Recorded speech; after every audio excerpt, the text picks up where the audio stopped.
Coming up, the TAMUK's Communication and Science Disorders CSDO students recently traveled to Puerto Rico and offered therapy to adults with Down syndrome. Plus, the Soul Food and Open Mic Night celebrated Black History Month with music, food, and art. And the art show America's Favorite features artists whose work was displayed in the public gallery at TAMUK. This episode of the Javelina Broadcast Network starts right now.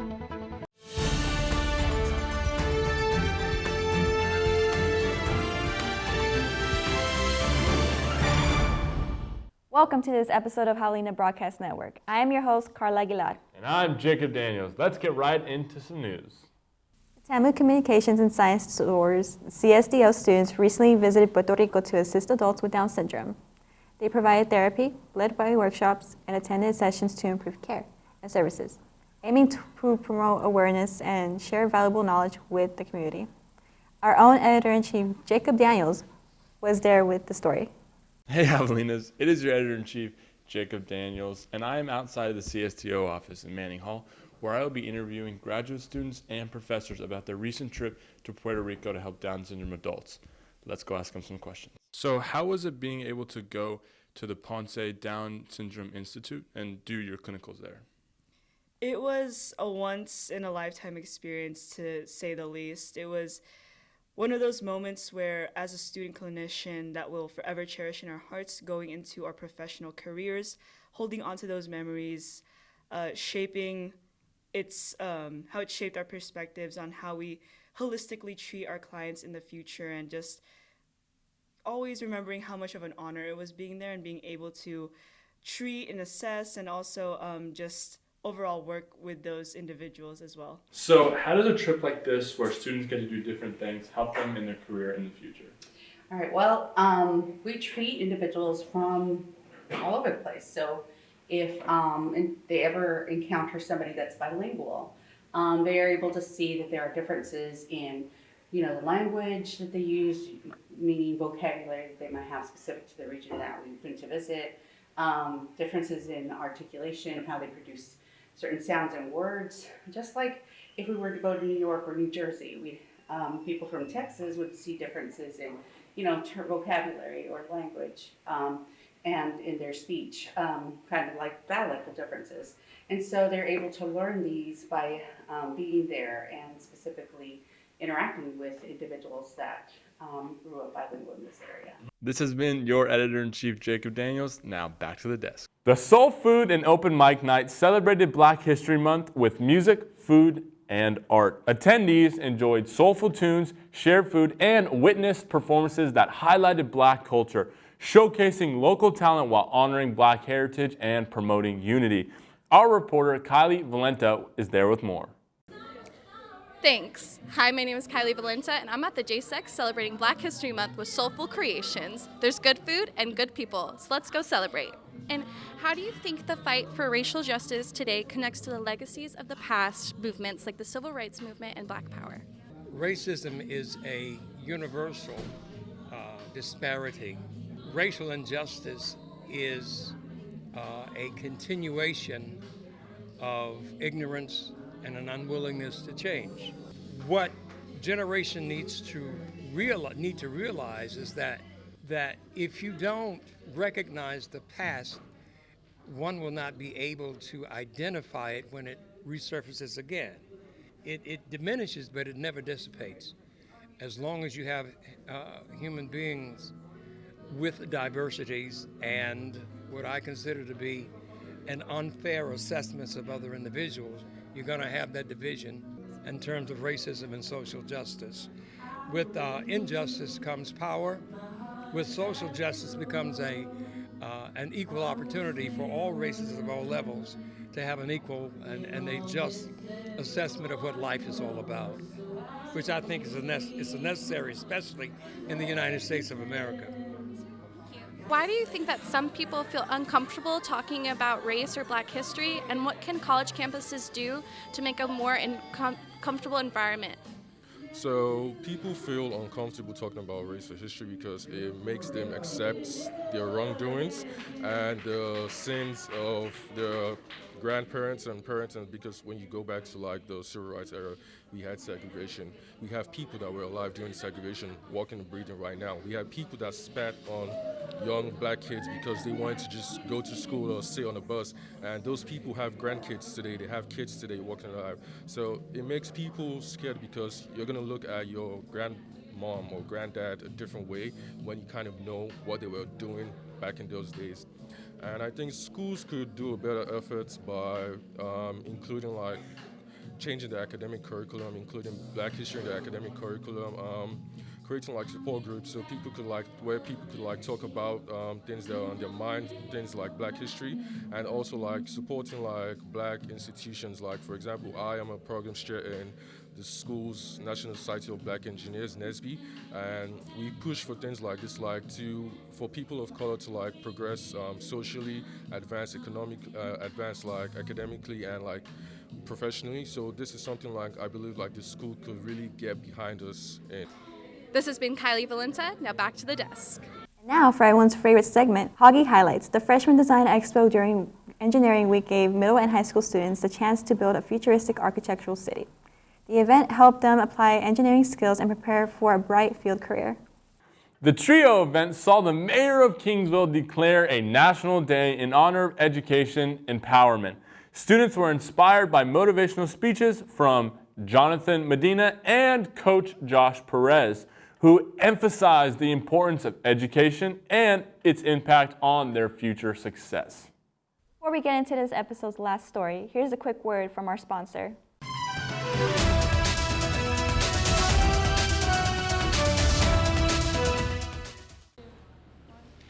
Hey, what are you up to? Nothing.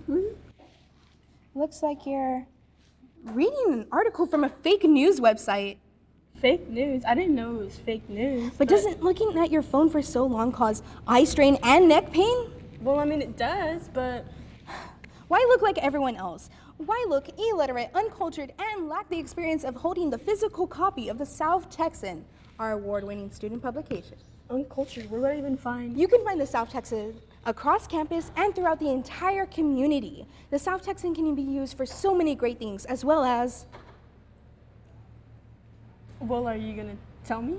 You can use it to turn on the light switch. You can use it as a bed as you wait for the next issue, which comes out bi-weekly. Need to avoid your professors after failing a test? Use the South Texan to hide your identity. You can use the South Texan to spy on your friends. You can use it to fend off unwanted guests. Teach a cat how to read. Wait, a cat? Make a paper airplane. Okay, I'll pick up a paper next time I see one. Oh, don't worry, I have one right here. Oh, thanks.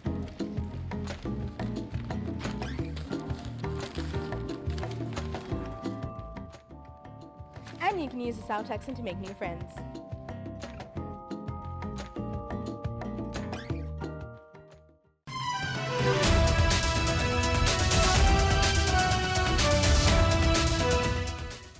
Hey Javelinas, welcome back to the second half of this episode on the Javelina Broadcast Network. I'm your host, Karla Aguilar. And I'm Jakob Daniels. Let's get right back into the news.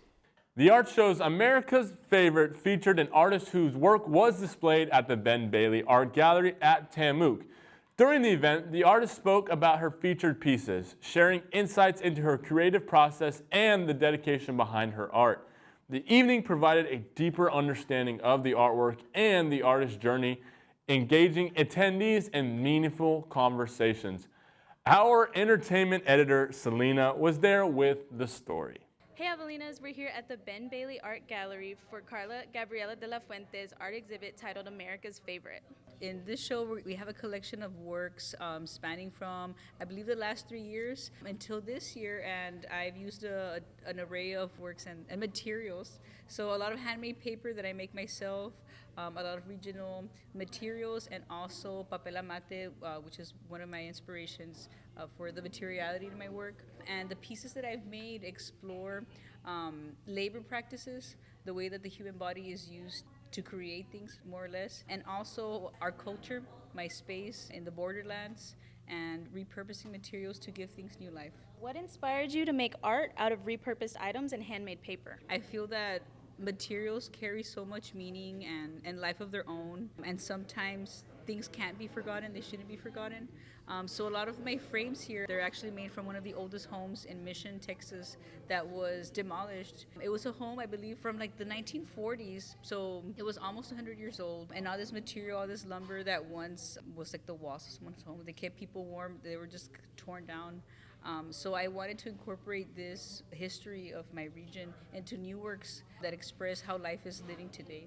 So just always remembering our past and looking forward towards the future. Can you tell me more about the themes or messages you're exploring in your work, and why do you think it's important for people to think about those themes? So America's Favorite talks about, or it kind of refers to labor practices. So America's Favorite is cheap labor. So we talk about immigration, people coming here to work, and sometimes people don't understand that, okay, like yes, they're working for almost nothing, yet they're creating so much, and then whatever they do make, they take it back home, and that's how families are fed, that's how generations are growing out of, as they say, nothing, but I feel it's something beautiful. What do you hope people take away from your art pieces? I hope that they take away not only the message regarding like labor and culture, but also whenever I was small, I never went to an exhibition, I never saw a Hispanic woman like me or a Chicana, Bocha, anyone making artwork. So my goal as a teacher, as a mother, is always to inspire like a younger generation. I know sometimes people see my work and they think it's really cool. Sometimes people are like, oh, it looks so easy, I could do it. That's what I want to inspire. Like if it's easy, like do it. I want more people to be able to get inspired to do artwork. So that's always my goal, just to open doors for other kids in my community and girls to be able to pursue what they want. That's all for me. Now back to the desk with Jakob and Karla. Now, for all our sports fans out there, it is time for Sideline Reports with sports editor Mark Paz.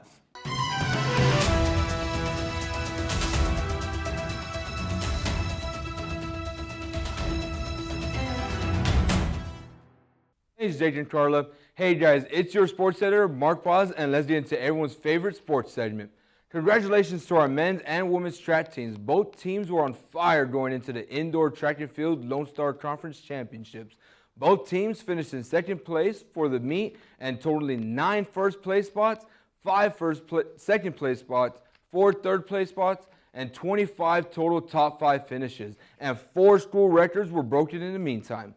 A shout out to our women's basketball team who secured a spot in the LSC Women's Basketball Tournament, and those games start this weekend, March 8th, and keep an eye out for those games. So good luck to our ladies at the tourney.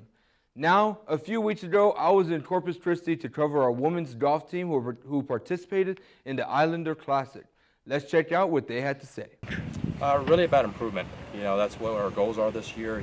Really trying to figure out, how can we improve, the rest of the duration of the spring season. If you don't have that improvement by the end of the year, it means that we're not succeeding in the categories that we want to. So that's the biggest thing to start off the year is how do we improve. Some of my hopes were to, for sure, get more consistent with my average as well as with my short game, and to also just have fun and just play well, stay confident, positive? Definitely just to be positive. I worked on my irons a lot to make sure that I could hit more greens, and I did so today. I need to work my putting more, but today I focused on irons and my chipping. I practiced a lot of chipping coming into this tournament, and I was very happy with my chipping, the whole 54 holes. So yeah, staying positive with the weather conditions that we have today and just having fun, honestly. It's a great first tournament. Definitely staying focused the entire time, trying to stay positive. I know Dominion's kind of a trickier course, so definitely staying focused, staying positive, and having fun. Overall, the performances are fair. There's a lot of room for improvement. There's a lot of things to keep working on, and I think they've self-evaluated their game, where they stand. There were some great moments out there, whether hole-to-hole stretches that were fantastic and maybe some other holes that weren't that as fantastic, or stretches of different nines. So every one of the girls, understands kind of where they are at a kind of a baseline point, and they'll keep moving forward in the right direction when they need to. Starting this weekend on Sunday, March 9th through March 11th, our golf team is playing in the Emerald Coast Classic in Destin, Florida. Good luck, ladies. Now back to the desk with Jake and Karla.